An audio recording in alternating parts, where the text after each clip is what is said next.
At ito ay napatunayan natin, tumingin ka sa kaliwa, tumingin ka sa kanan, hindi yung katabi ninyo. Ang ibig ko sabihin, tingnan ninyo ang Syria at saka ang Israel. Tingnan nyo ang kabobomba lamang dahil sa alitan sa pagitan ng Ukraine at saka ng Russia, ilang buhay ang nasawi. Tingnan ninyo ang Syria na kahit ang mga bata, pinapatay dahil lamang sa paniniwala o sa ideology. Tingnan ninyo sa Nigeria na kung ilang daan ang kinikinap ng mga babae at pinendenta. Tingnan ninyo ang mundo natin ginagalawan. Dito pala makikita natin that evil really exists. Ano ngayon ang partisipasyon natin sa buhay natin? Kami naman po samahang kasama Kristiyanong mag-asawa. Dito po sa Milan, nagtatrabaho naman po kami na isa may connection dito sa buhay natin. May connection ito.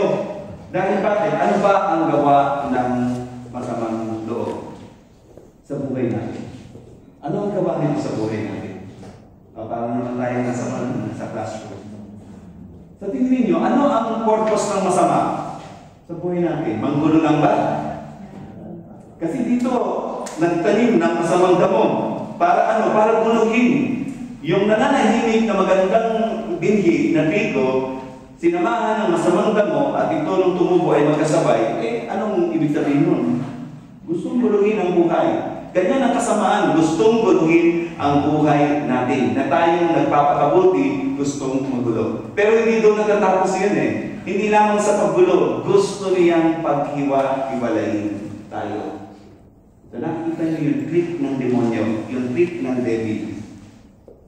Na ang gusto niya, paghiwa-hiwalayin tayo, dahil ang gusto ng Diyos, pagbikisin tayo. Ayaw niya yun. Gusto niya paghiwa-hiwalayin tayo. Ay ito parang masakit. Ibinibigay niya ang responsibilidad, hindi sa kanya, kundi sa ating mga tao.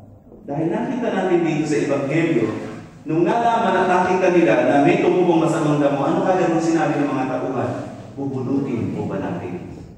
Nang ibig sabihin, meron tayong tendency na pagka may nakita tayong kasamahan sa ating paligid o sa ating pamilya, at ito ay, ang purpose ay para tayo ay paghiwalayin, gustong ibigay ang responsibility sa akin na gawin yung paghiwalay na yun. Para yung sisi, hindi mapunta sa kanya, kundi mapunta sa kamay natin. See how evil is evil? So, yun yung unang trick. Pangalawang bagay, anong sinabi ng may-ari ng bukid? Wag niyong bunutin. Dahil pag binunot niyo, mayroong chances na mabubunutin ang trigo. Hayaan mo lumago at darating yung panahon na aanihin natin ito. At doon natin sila paghisiwalayin. Anong tinuturo sa atin dito? Never give up on people. Do not give up on people. Kasi kahit gaano kasama o kahit gaano kasama ang ginawa ng isang tao, binibigyan pa rin tayo ng Diyos ng pagkakataon na magbago. Kaya huwag natin i-give up ang tao. Lagi natin sinasabi, palagi ko sinasabi, do not hate the person who sinned, but hate the sin that he committed. Father, paano po mangyayari yun? Paano pa pag-ihiwalayin yung tao na kasala sa kasalanan niya? Usually magkakit yung dalawang iyan. There is a thin line between doon sa tao na kasala sa kasalanan ginawa niya. And yet, the invitation is this. Iyon ang iniinggari sa atin ni Kristo, na huwag natin kamuhian yung tao, bagkus kamuhin natin yung kasalanan ginawa ng tao. In the same manner, sinasabi sa atin sa talinhagang ito, do not give up on people. Kahit gano'ng kasama yan, mayroon niyang pag-asa magbago. Kaya na sinabi niya, huwag niyong bunutin. Hayaan muna natin lumago. Yung masamang damo na yan. Pero kasi ang mahirap, lugi-lugi tayo. Lose-lose, hindi win-win ang mangyayari. Hindi lose-lose sabihin, talo at talo. Bakit talo? Talo dahil pag binunot mo yung masama ang damo, sasabihin mo, ay, panalo yan. Actually, talo. Bakit? Kasi yung trigo na hindi pa namumunga, hindi pa lumalago, mamamatay na. Yung kabutihan na naumpisahan natin sa puso natin, maliit pa lamang, pinatay na natin. Kaya yung mabuti, na wala na yung masama, na wala rin yung mabuti, di talo-talo tayo doon. Kaya hayaan mo na natin at bigyan natin ng panahon. Kung yung talinhagan nito pinapaunawa sa atin, kung gaano pa siya ang Diyos sa paghihintay sa bawat isa sa atin na magbago, Gayon din naman, i-apply natin ito sa ating pamumuhay. Sa inyong mga asawa siguro, sa inyong mga anak siguro, sa inyong mga komunidad sa SKM o sa San Tomaso, o sa inyong mga amo o sa inyong mga kakilala. Pangatlo, ang bagay na sinasabi sa atin, Kristo, binibigay sa atin sa talinahagang ito, kung ano ang responsibilidad natin mga tao. Tayo po yung trigo na itinanim ng ating Panginoon. Ha? Hindi na usapan dito kung matabang lupa o hindi matabang lupa. Matabang lupa na.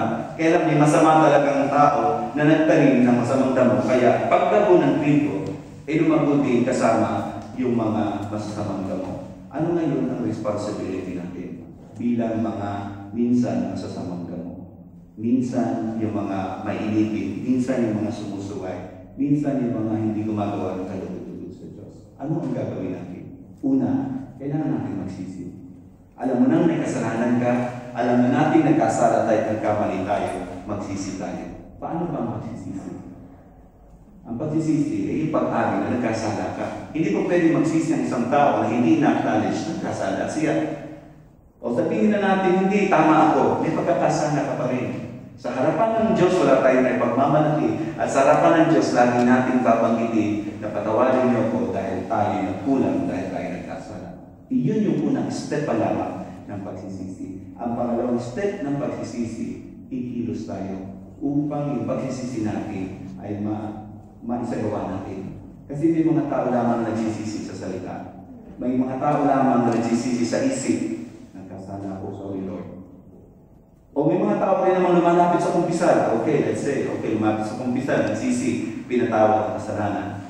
Pero, hindi ba napapansin din natin? At masasagot natin yan based on our experience. Bumabalik tayo doon sa kasalanan na ginawa natin. At paulit-ulit ito. So, hindi sapat ang magsisi lamang tayo sa isip o sa gawa. Pagkos ang pagsisisi natin, dapat katulad doon sa anak sa talinhaga ng prodigal son.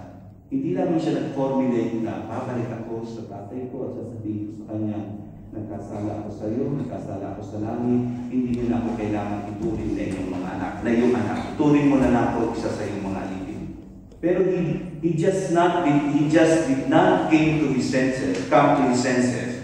Pero tumayo siya at tinungo niya talaga ang bahay nila. In the same manner, sa pagsisisi natin, tatayo tayo at tutunguhin natin ang tamang daan. Hindi yung dating daan, kundi yung tamang daan.